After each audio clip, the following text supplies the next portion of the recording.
Hey everyone, I hope you're keeping well. How you guys doing? Keeping well? Hopefully you're staying healthy.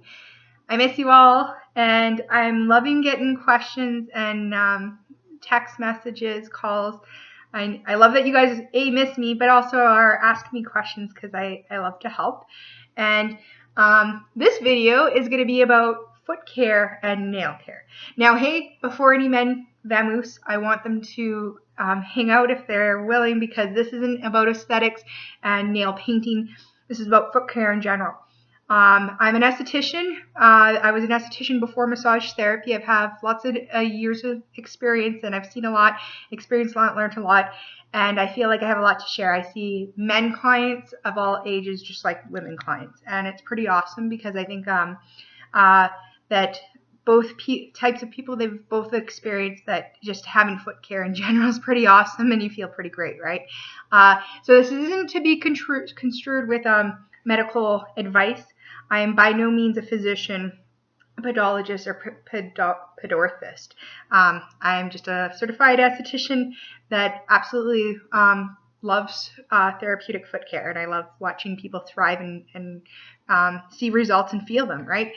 So since everybody's asking me questions, I thought, hey, why not do a video? We're transitioning from winter to summer, and just like our skin is transitioning, and we're going to see a lot of different things as we change our footwear and deal with the seasons. So in Alberta here, that's where I'm at, we've dealt with winter with cold, dry weather. Usually our skin sees that. Anyone who deals with skincare has seen that most often you treat skincare regime as per the seasons, right? Just like at the end of summer when your skin is tanned, it might be a little bit more dry, dehydrated too, because that's ultimately dead skin cells. So you're going to treat that differently as you're going into fall, correct? So now here we are with dry skin transitioning into summer.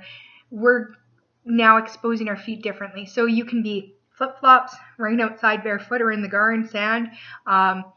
Maybe you're running in running shoes and sweating in the heat. Maybe you're working in work boots in the heat. So, and sweating, and that can create its own thing. So I want people to understand that foot care concerns, issues, although some people may find them embarrassing, they're very common. Let's say that also foot care or foot conditions and nail conditions can come from genetic traits. You can be born, it can be hereditary, like ingrown toenails can be hereditary, hammer toe bunions can be hereditary. However, you can also have the functional situation of how your body mechanics are can increase the likeliness of, say, ingrowns or bunions. Or maybe you had a trauma or an injury and it's creating more callus. You've had a hip replacement, so you walk differently. Your gait is different. So you're going to create more callus. Perhaps you have a pre-existing medical condition like diabetes and your feet are constantly dry. Perhaps our environment, I think, just like walking in sand and shoes or constantly washing our feet. We wash our hands more than our feet, but still, our environment can have surroundings that, can affect, just like hot, sweaty weather in footwear can cause symptoms, perhaps like create a fungus from our environmental influences. I guess that's what I'm trying to say. So fun fact is 25% of all the bones in your body are in your feet. I'm going to say that one more time. So 1/4 of all the bones in your body are in your feet. So that's a lot of connective tissue. That's a lot of little bones, like little teeny bones. And there's some big ones, but that's also a lot of connective tissue, from ligaments, tendons to nerves that innervate those muscles to move. Your feet are holding up your body, your weight, and mobilizing your body. That's pretty in its own amazing, and also unfortunate that we don't care for our feet. If our feet were on our face, we'd probably care about them a little bit more. Unfortunately, that's the truth. So also a very cool or interesting thing is quite often conditions in the feet, not just the feet, but nails in general, skin, tissues like that, hair, medical conditions can be kind of, I guess through signs and symptoms, you can diagnose through those conditions. I should say this a little bit better. For example, diabetics are prone to to lose circulation, or like their circulation goes down. It's pretty common when somebody's diagnosed with diabetes that a physician or home care recommends to them that they really need to look after their feet. Here's the reason why. The circulation usually goes down with diabetics. So when your circulation's down, the tissue health it's not regenerating as healthy. Let's put it that way. Now, when your tissue health isn't regenerating as healthy, also diabetics can lose nerve sensories. So they could, for example, step on something sharp, cut their foot, not feel it, not always, but they could not feel it, and that could create an infection. Now let's take it to an extreme level. That infection can now turn into like gangrene, and it can turn into potentially an amputation of a limb, unfortunately. It's a reality.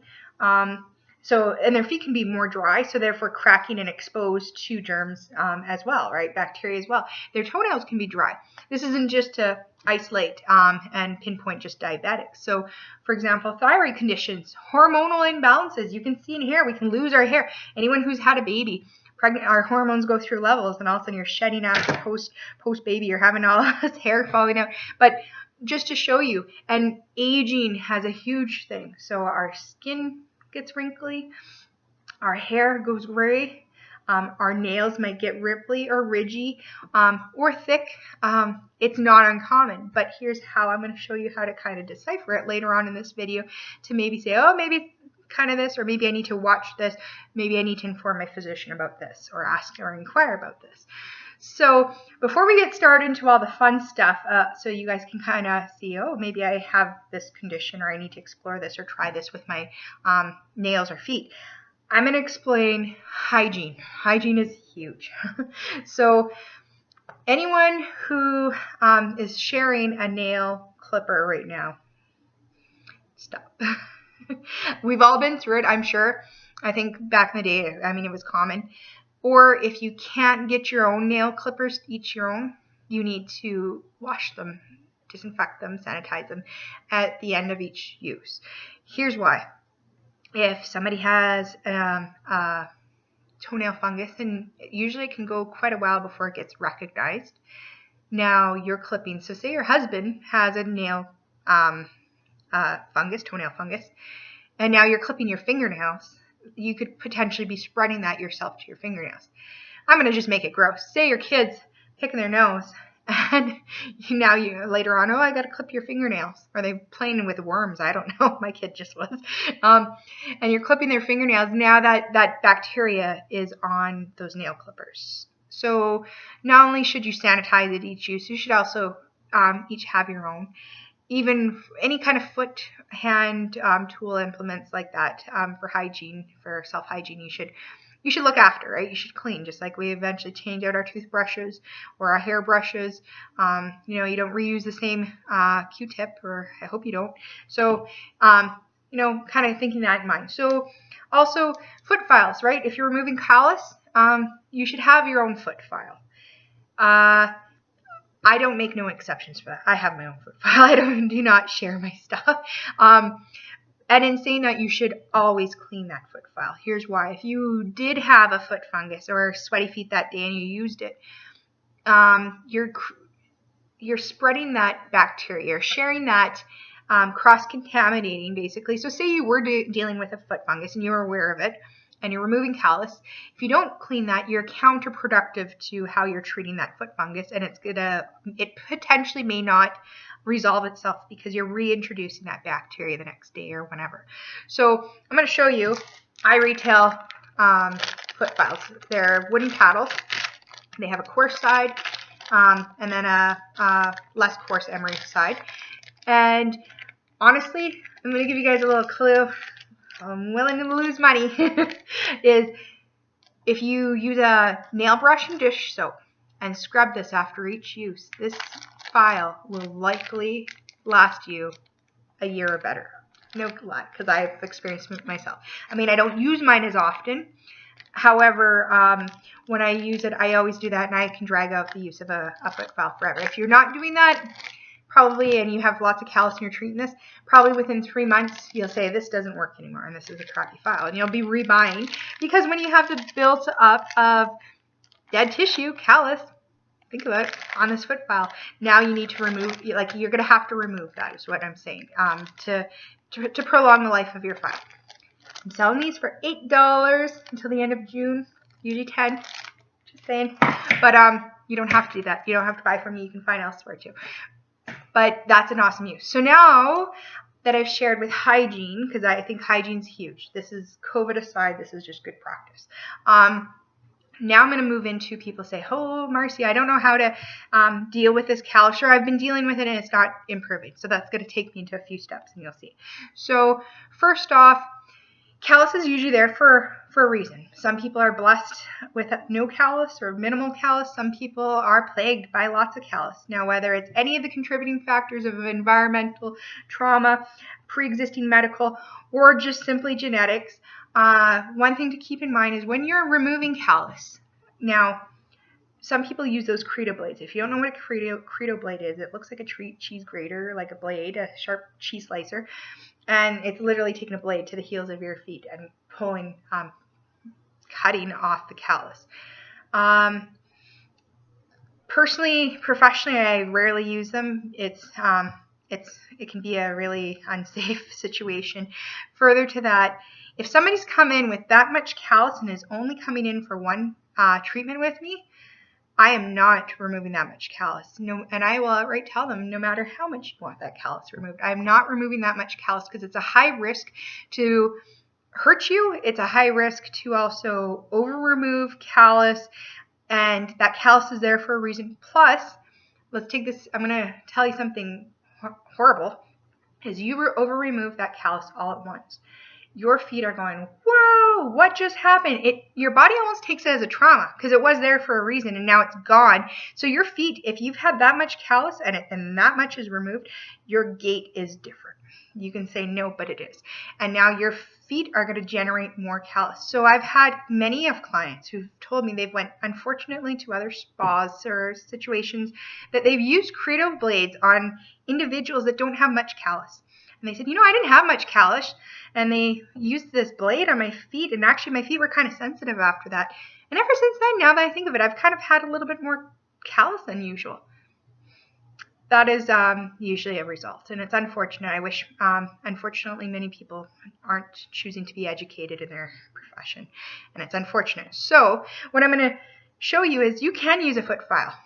Use it. If you want to use a Credo blade, please be mindful. And know how to dispose of those blades so you don't harm anyone, right? So now the foot files, I tell people, also please don't do this in the shower. Did you know that many of our injuries, I forget the percentage, it's ridiculous, of people who get injured are in bathrooms, in showers specifically. So don't try and balance and slip and break your hip while you're trying to look after your feet, right? And not only that, so when your feet are super moist and the skin like the water plumps it, I should say, in the shower, it's really supple. Now you're hitting that, you're going to town with a foot file. You really don't notice, you can't really gauge how much skin you're removing. That's an easy way also to over-remove callus, and it will hurt. So what I tell people, and not only that, please don't leave these in the shower either, because they get damp, they manifest bacteria. This sitting in a damp, wet area, just on the bathtub side, creates basically a good situation to develop bacteria, like a fungus, mold situation. So it's pretty simple to wash and dry and store away. When I'm done and I come out of the bathtub and I'm drying off, and I'm usually standing on a towel, my feet are drip drying. So then I go after the callus. Now, don't go like this in one spot.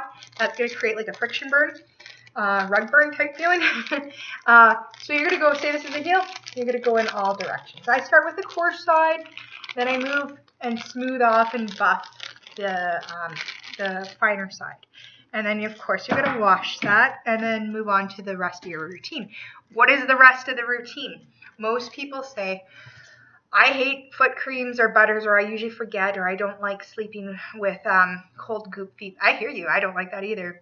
Goop and my feet get cold, and then my linens are stained. I do not enjoy that. And most men I'm sure many men, because I've heard this, they can agree that they don't like fluffy, cream, buttery, smelly stuff on their feet. They just don't like it. Like, why would you want floral smell at night? I get you. So in saying that, I do retail a line called Footlogix. It's a line specifically developed with podologists and kind of aesthetics in mind, gauged for diabetics. It's a foot foam, so it looks like a hair mousse for hair, but it's for your feet, and it literally leaves no oil. It has like a more of a clinical scent, no scent to clinical scent, and it absorbs quickly. It doesn't leave your feet oily. You can walk across laminate or linoleum without slipping and sliding. That is the goal of the product, because it's developed for diabetics, so you don't slip and slide and fall and hurt yourself even more, and go from there. So I tell people it's a great product. So I'm going to show it to you. Let's see. I got Footlogix. Now they have different numbers. If you pay attention right here, like this is number 3 extra. It's for cracked heel formula. So this one is for your dry, cracked heels, and literally what you're going to do is you're going to shake it, and you're going to hear it kind of do its thing in the bottle. You're going to put a quarter to a loonie size amount in the palm of your hand. You're going to dab it on your heels, on your feet, then you're going to rub it in. You do the other side, quarter to loonie size amount, and then give it a few minutes so it absorbs, and go ahead and walk then. And your feet won't feel oily or sleep, and when you go to sleep, you're not going to feel gooey dampness. Now, if you're slipping and sliding, you've put too much, and a little bit goes a long ways with that. So that bottle, if you're using morning and night, there's no reason it can't last you 3 months. I know some people, I don't hear from them for a long time, because A, the product works, whether or not using it, but they do contact me to reorder because it usually works, and they can drag that out for quite a while. Now, there's different formulas for dry feet, not just cracked heels, like dry feet with no cracks. There's formulas for fungal infections, so that's this guy. So that other one was $25, and that lasts long. Like, break that into 3 months. That's not an expensive investment. 7 Plus, I don't know if you can see it down there. So this one is for dry, rough, scaling feet, and it has the ingredient in there for a fungal agent to help combat athlete's foot. There's also tinctures for on top of the nail, so it's like a WD-40 nozzle, not a foam for this one, and it addresses toenail fungus, and you spray it there, and marvelous product as well. So that's going to address foot, so whether you go with a foot foam, a Footlogix product, or a cream, just hydrate your feet after. What I'm going to warn everybody now is we come from a generation of Vaseline admirers. I get it. I grew up around family members. That's the hero. I'm going to give you a heads up. So petroleum jelly, what it does is when it applies, and this is why it works, it creates a barrier. That barrier it kind of traps in moisture. It encourages the moisture to stay. It acts as a barrier, so no air can come, but also it's creating for healing, moisture to heal. Now, one thing I want to warn you about is that moisture to heal can become moisture for bacteria. So if you're going to use Vaseline, please use it mindfully and modestly, or I'd consider other sources, to be honest. I really, there's a reason why in aesthetics we use it as a barrier when we're tinting eyebrows or lashes, because it's a barrier. And it has no place for skincare otherwise, because it clogs pores and stuff. So what I'm saying is, I'm going to give you a scenario. Say we have that diabetic again who's had us a cut. It doesn't have to be a diabetic. Let's not do that. Say it's just somebody who has a cut on their foot, like a deep fissure, a crack. That's what we call it, a fissure. So they have that deep fissure. It's exposed. It's open. So they want to heal it, so they put that salve on. Little did they know, maybe they didn't clean the foot first. Maybe there was already a little bit of bacteria in it. Now you've trapped that on. Maybe you're wearing socks in your shoes the next day, or I don't know. But that's trapped in there. Now you're setting up for a nasty infection or fungus, like a fungal situation. I'm going to take that to another level, something that's very commonly practiced, especially years ago. It's kind of the mock system of paraffin wax. So years ago, people used to do the plastic bags over the hands. I myself, as a child, suffered from eczema, so I understand what that does. It's the concept of paraffin wax too with heat, but not to the extent of having paraffin wax. So what you do is you're putting a plastic sleeve on, like a bag or a sock or a mitt, and the purpose of that is to keep that heat in, so your pores open up, so that the salve can go deeper to do its job to heal. So I'm going to say that again. Heat opens up pores, right? So being in your own kind of heat will create that and allow for that. Now that in its own, if you're using a Vaseline petroleum jelly or something that's thick like that, that's made for deep hydration, and you're doing a sock type situation, I want to really advise you to be mindful of that. Your skin gets so plump and supple because it's so plump and hydrated. Now, say you're going to go run, I don't know, you're a runner, or you're going to go do some kind of activity that is impacting and adding friction to your feet. That skin is like so supple and plump. Plump is the word I want to use. So it's plump that it can actually cause skin to break and tear, and it's then more painful. I've had people who've removed callus done that, and sorry, I'm not laughing at them. It's just and they said they went to go walk in the morning and they nearly slipped on their flooring, their linoleum, not because they were gooey from oil, because their feet were so flippin' soft and had no grip, no nothing, that it was just like foreign feet to them, and it was beyond soft. And I just want to say that, okay, we all want soft, callus-free feet or non-dryness, but be mindful that also, again, 25% of the bones in our body are on our feet, and our weight is pressing down. We need a little bit of grip there and a little bit of callus, right? So just giving you that for sake of understanding. So in saying that, now that I've addressed hygiene, I've addressed kind of different influences, I've addressed how to properly remove callus and what you should do after callus. Now I'm going to break into different foot care situations. So there's different foot concerns. For example, you just have your dry feet. You're dry, so address it with a dry, whatever you need for dry. You have your cracked feet, and there's formulas through the FootLogic brand specific to that. Now you might question, do I maybe have something more? Some people say, I've been hitting my feet with the foot file and doing the dry foot treatments of some other stuff that maybe some creams at home or something, because my feet are dry, but it's just this won't resolve and it's not getting any better. That's often a sign of you might have something a little bit more like a foot fungus or another alternative condition going on there. So what I'm going to say is so we're going to go into foot fungus, because that's the next thing. How do you determine that? So Tinea pedis, that's foot fungus. Athlete's foot. Athlete's foot foot fungus breaks into different conditions, and athlete's foot lines into one of those. I'm not going to name off all the conditions because it's not I'm not a physician, and I don't think that it really is that relevant. You're going to go sort this out likely with a physician if you're that concerned. So moving into that. So some people, this is kind of a condition. My feet are just so itchy, and I've been rubbing on a carpet or something because I can't get this itch to go through.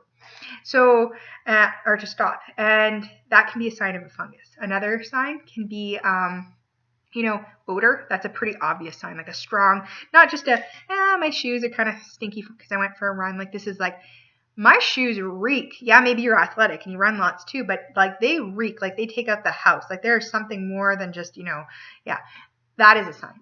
So another sign that I see often is when people are removing callus, or when I'm removing with a professional foot file, rather than callus flow up and down, it's almost like there's a barrier, and my file is kind of not trying to get callus because there's a goop. I'm sorry if this descriptive is too much for you guys. I'm not going to show pictures for this reason, but there's a cool dampness.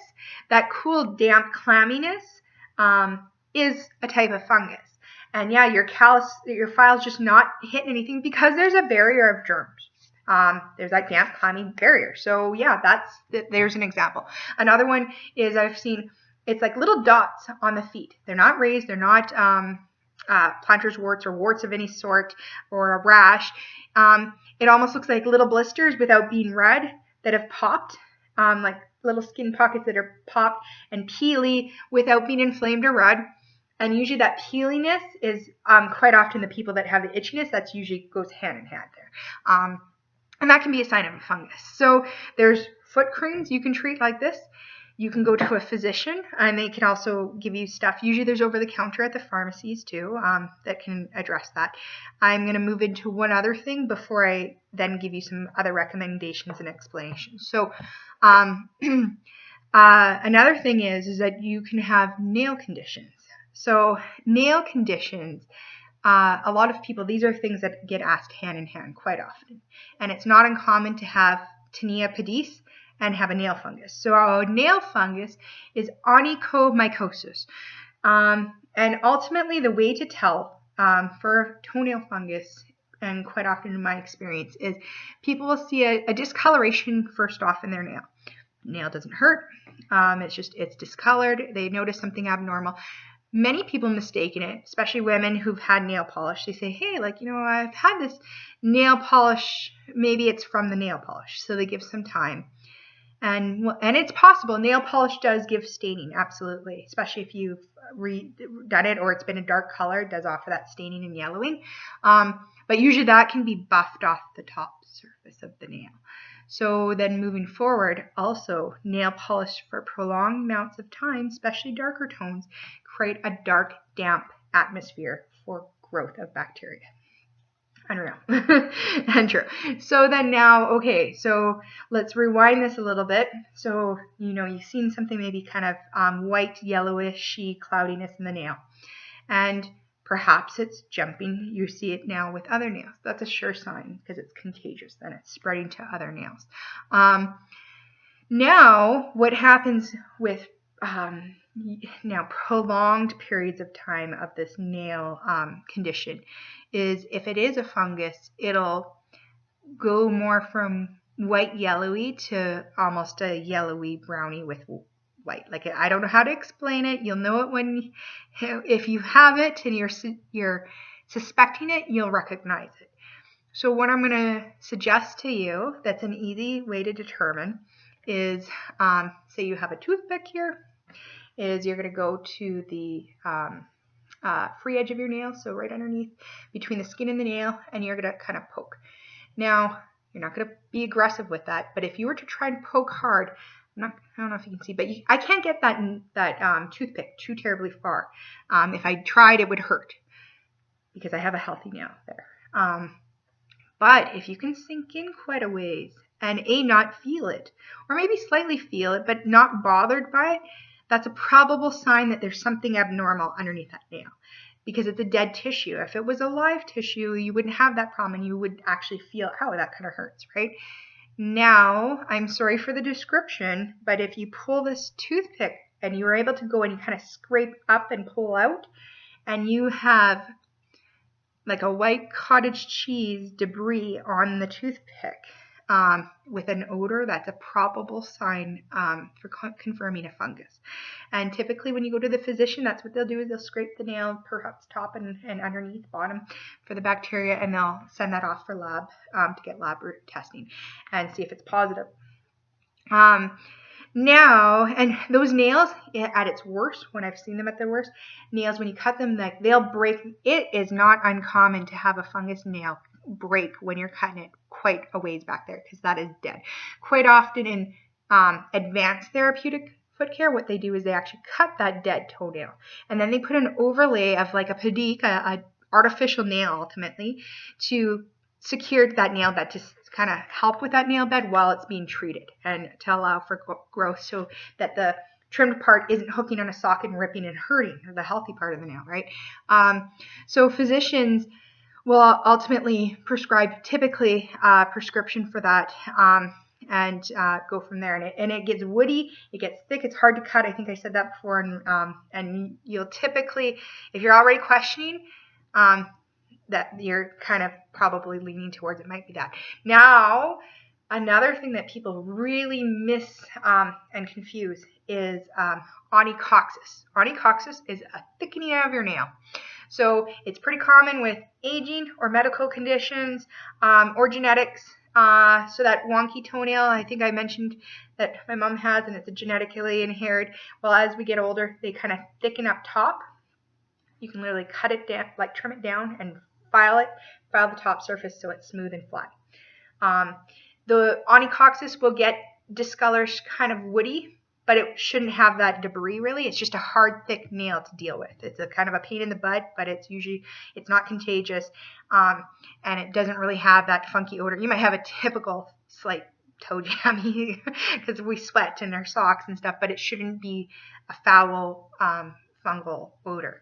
So that's kind of an idea, and I mean, I highly recommend you get that looked at nonetheless, because sometimes underlying medical conditions, and it's not a bad thing to have a physician verify. So now, moving forward past that, what do doctors typically do for fungus, whether it's athlete's foot or your nail?